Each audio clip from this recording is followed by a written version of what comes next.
Alors, j'aimerais également souligner la présence ce soir de personnalités qui ont pris la peine de se déplacer pour venir vous rencontrer. Alors, j'aimerais inviter Mme Caroline Saint-Hilaire, mairesse de Longueuil et présidente de l'agglomération de Longueuil. J'aimerais souligner également la présence de Mme Marie Malavoie, députée provinciale de Taillon, ministre de l'Éducation, du loisir, du sport et ministre responsable de la région de la Montérégie. Mme Jawida Sella, députée fédérale de Saint-Bruno-Saint-Hubert. Mme Sadia Grogué, députée fédérale de Saint-Lambert. Je salue également les représentants des députés et des élus qui sont ici parmi nous ce soir. Alors, vous pouvez vous avancer avec moi. On a de la misère à vous voir à l'écran. Alors, est-ce que vous aimeriez dire un petit bonne année? Alors, avancez par ici. Comme vous voyez, vous avez devant vous 5 femmes. Alors, au nom de ces 5 femmes, je vous souhaite de la santé comme base pour que cette santé vous permette d'en arriver à de la prospérité. Après tout, c'est la réunion annuelle de la Chambre de commerce de la Rive-Sud. Mais je pense que cette prospérité doit vous conduire à avoir dans votre vie de l'amitié et de l'amour. Bonne année 2013. Merci beaucoup. Merci, Mme Malavoie. Alors, mesdames, merci beaucoup d'être là. On va vous garder pour la photo officielle dans quelques instants. Alors, j'aimerais également remercier nos précieux partenaires qui rendent la réalisation de cet événement possible, et ce, gratuitement. Alors, j'aimerais remercier le Collège Édouard-Montpetit, Biron, Groupe Santé, De Chantal d'Amour Fortier, les services audiovisuels technologiques, et ont aussi participé Pacini de Longueuil, Lapinière, Sainte-Julie, qui nous ont fourni gratuitement les bouchées que vous avez dégustées ce soir, Sleeman pour la bière, l'Hôtel Mortagne pour le vin, Costco pour les boissons gazeuses et un merci aussi spécial aux étudiants du Centre de formation Jacques Rousseau pour l'excellent service que nous avons ce soir. J'aimerais accorder un merci tout spécial à Mario de chez Club Tissu pour le magnifique décor du corridor d'entrée. J'aimerais ça, s'il vous plaît, qu'on vous lui accorder une slave d'applaudissements. Écoutez, c'est extraordinaire et il nous a réussi à nous a transformé en une école. Ça nous donne tous le goût de se marier. Alors voilà, juste avant de vous laisser jaser. Enfin, je vous invite à rencontrer nos mentors, la cellule de mentorat de la Chambre de commerce qui circule parmi vous. Ils sont identifiés d'un petit macaron.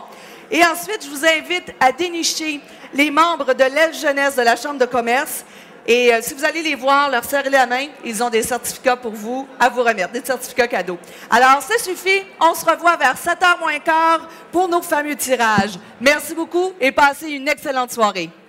Isabelle, on va ajouter une femme, excuse-moi, Mme Nathalie Roy qui est avec nous également. Bien, bonjour, bienvenue. Merci beaucoup, Mme Roy. Alors, bonjour, Mme Roy. Merci beaucoup d'être ici avec nous ce soir. Alors, je vous souhaite à tous et à toutes une excellente soirée. Alors, M. Spencer, vous êtes président de Développement économique Longueuil. Quelles seraient vos perspectives économiques pour l'année qui s'en vient? Autrement dit, quels sont vos souhaits pour la Rive-Sud? Oui, oui. Écoutez, on a eu une bonne année 2012. Premièrement, là, dans le contexte de nouvelles entreprises qui sont venues s'établir ou encore des agrandissements de compagnies qui sont déjà établies chez nous. Et 2013, ce qu'il y a sur le plancher, c'est aussi bon que 2012. Alors, on entrevoit ça de façon très positive pour 2013. L'an dernier, vous nous expliquiez que c'est les petits investissements qui font boule de neige et non pas les grosses annonces. Donnez-nous quelques exemples là, de ceux qui sont arrivés.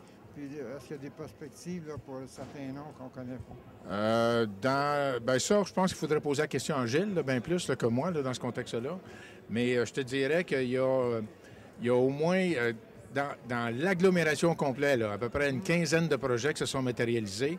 Et Gilles Côté peut te donner beaucoup plus précisément là, les noms des compagnies qui ont fait des investissements importants. Et quelles sont les perspectives pour 2003?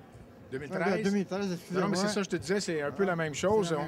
Oui, on est sur la même lancée sur la Rive-Sud.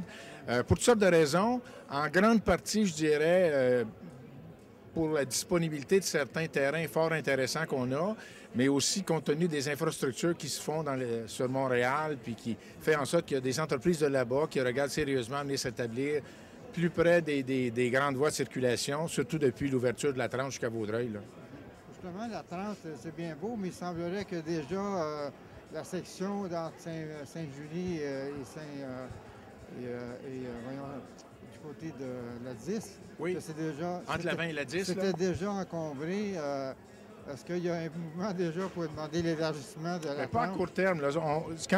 La réflexion s'est faite, et effectivement, il y a un besoin d'élargir les voies des deux côtés, là. Mais je dirais à court terme, c'est pas quelque chose qui va se passer dans les 2-3 prochaines années, mais c'est dans la vision globale de faire en sorte qu'on puisse rendre cette circulation-là beaucoup plus fluide, là. Parce qu'effectivement, là, même là, quand on regarde, le matin et le soir, c'est assez encombré, merci. Là. Vous avez un autre chapeau, oui. Président de DHL. Oui. Alors, il y a quelques semaines, vous avez parlé de possibilités de discussion, de négociation. Où en sommes-nous? Dans le contexte de toutes les problématiques, là, je vous dirais que ça avance bien. On a discuté avec à peu près tous les partis impliqués. Chacun met un peu d'eau dans son vin. Puis on espère, avant la fin de ce mois-ci, être capable d'annoncer des choses qui sont fort intéressantes et positives par rapport à ça. Là. Tout le monde dit qu'il y a des causes juridiques là, qui tomberaient. Bien, vous vous rappellerez que je vous avais dit, on essaie de régler des choses hors cours. Oui, et c'est un petit peu dans ce sens-là qu'on travaille, puis ça avance bien. Évidemment, vous n'êtes pas en mesure de donner aucun détail pour le moment. C'est difficile, c'est assez confidentiel. Là. Maintenant, ça exclut évidemment la cause sur le bruit qui est en appel déjà, étant délibéré par la Cour d'appel. On parle uniquement des conflits commerciaux. Là. Et voilà. Oui, ce qui est en délibéré, on ne peut pas... Il faut attendre que la décision soit rendue. Là. OK, M. Daniel, dans ce cas-là, est-ce que vous persistez quand même dans votre projet d'un aérogare opéré par des gens d'affaires? Là? Il faut, parce que je pense que ça va être la solution, que ça soit municipalisé ou non. Ça va être dans un contexte de partenariat qu'il faut faire ça, là, parce qu'on n'a pas l'expertise, nous. T'sais, moi, je suis un gestionnaire, je ne suis pas un opérateur d'aéroport. Là, donc, ça va prendre des gens qui ont l'expertise dans ce domaine-là pour bien mener le projet. Là. Mais ça sera mené par les mêmes personnes qui... Ça restera à définir, ça. Cette approche-là n'a pas été encore étudiée, là, mais on sait qu'il faut le faire en partenariat avec le privé. Merci, M. Spencer. Merci. Madame Javouda, vous êtes la députée de Saint-Benoît, Saint-Hubert à Ottawa, à la Chambre des communes. Alors, quelles sont pour vous les perspectives que vous entrevoyez pour la Rive-Sud pour la prochaine année? Quelles sont les perspectives économiques ou autres que vous voyez? Vous connaissez très bien les perspectives de notre parti, que ça serait la santé, prime abord, puisque notre parti a déjà lancé sa campagne sur la santé. Ensuite, ça va être aussi les grosses lois, les lois omnibus que le Parti conservateur essaie de faire passer à chaque fois. Il y a l'enjeu pour les retraites, il y a l'enjeu pour aussi. Il y a plein d'enjeux. Il y a aussi pour le fameux dossier des F-35. Donc, ce n'est que la poursuite de ce qui a été déjà fait en 2012, à la fin de 2012. Ça, ce sont vos dossiers parlementaires. Mais pour les dossiers, vos dossiers de la Rive-Sud, qu'est-ce que vous voyez dans votre boule de cristal? Là? Ben, écoutez, moi, bien avant ma campagne, mes concitoyens m'interpellaient surtout par rapport aux enjeux locaux comme l'aéroport, comme actuellement le boisé des Hirondelles. Il y a des problèmes de retard dans le traitement des dossiers d'immigration, que ce soit le parrainage ou pour les visas. Il y a beaucoup de problèmes, pas plus tard. Malheureusement, on a essayé au début de faire tout un répertoire de toutes les actions qu'un député fédéral pourrait faire, mais je pense que certains de nos citoyens ne connaissent pas tout, et pas plus tard que pendant la tempête qu'on a eue dernièrement, les gens ont appelé au bureau pour dire qu'il y a un retard dans le déneigement. Ah bon? Oui. Mais ça prouve que les gens ont entendu parler de nous. Ils savent qu'on est très actifs sur le terrain, et donc ils appellent pour n'importe quel problème pour essayer de trouver solution. Et j'ai de très bons assistants qui les réfèrent et qui les conseillent. Est-ce qu'il y a un dossier en particulier sur la Rive-Sud que vous aimeriez que ça soit réglé? Un dossier sur la Rive-Sud, dans n'importe quel secteur. Un dossier sur la Rive-Sud, surtout pour Saint-Hubert, j'aimerais qu'il y ait que le problème soit résolu, c'est celui de l'aéroport. C'est surtout pour les problèmes de bruit, que les gens se plaignent depuis presque une décennie.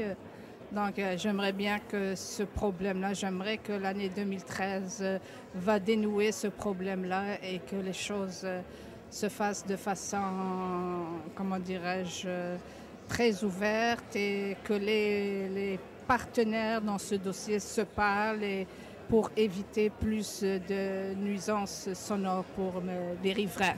Très bien. Merci, madame. Ça me fait plaisir. À vous de même. Et je profite pour saluer tous mes concitoyens et leur souhaiter une bonne et heureuse année. Merci. Madame Leroy, députée de Mortagne. De Montarville. Alors, Montarville, c'est un nouveau comté formé des villes de Boucherville et de Saint-Bruno de Montarville.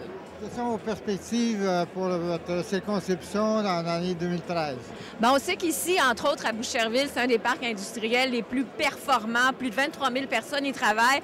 Alors, nous, naturellement, à la coalition, si je parle du parti, vous savez qu'on est un parti qui favorise l'entrepreneuriat, l'entrepreneurship. Pour nous, c'est très important.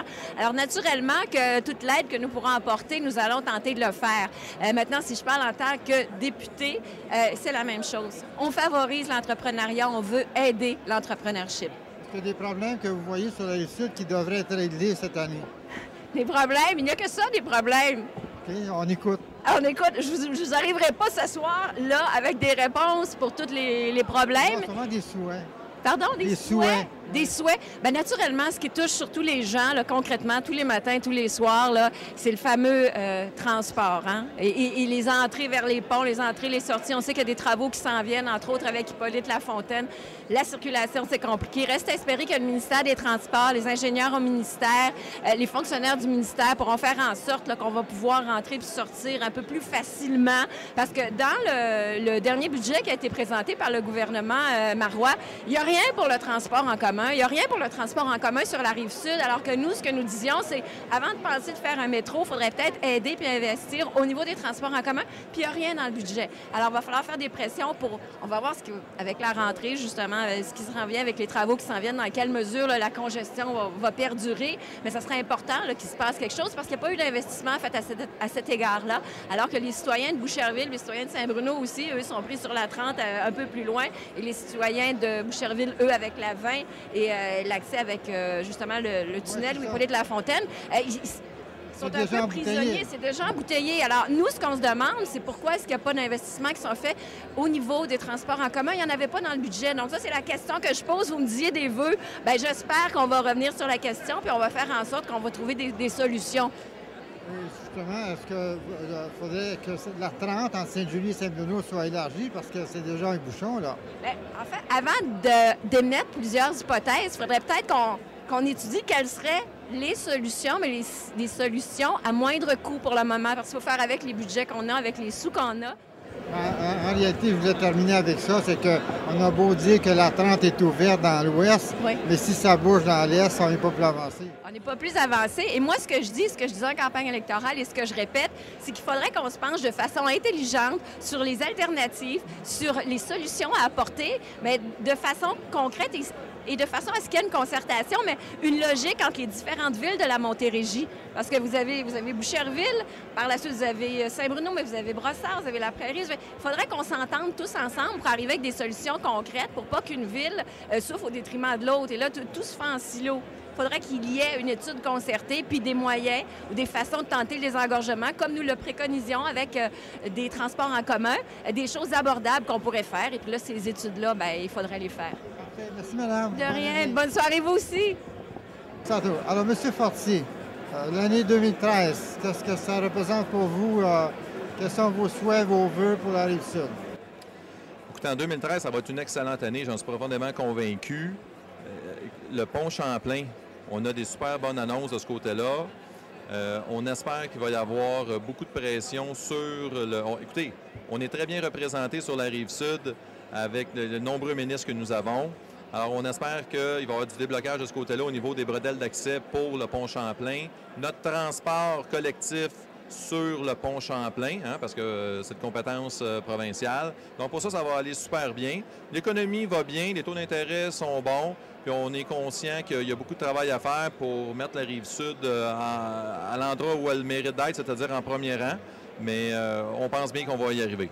Vous avez demandé des choses comme le bureau des projets installé sur la Rive-Sud. Ça semble le contraire, là.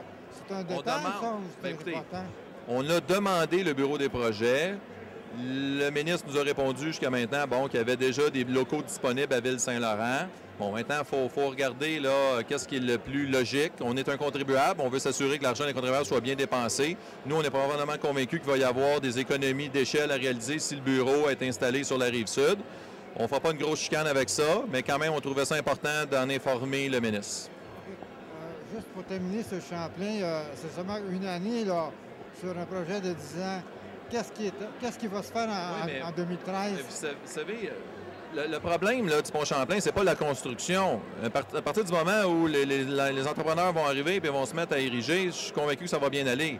Mais c'est toute la mise en branle, s'assurer que les expertises soient complétées, que l'appel d'offres soit lancé, le choix de l'entrepreneur, etc. Je ne vous dis pas que ça va se faire tout en 2013, mais c'est important qu'on active le dossier et qu'on mette la pression parce qu'il y a déjà une année de passé depuis l'annonce. Alors pour la Chambre maintenant, pour elle-même, là, ça fait 2 ans que vous êtes président. Est-ce que c'est une tradition qui est enclenchée d'avoir un président pendant plus longtemps?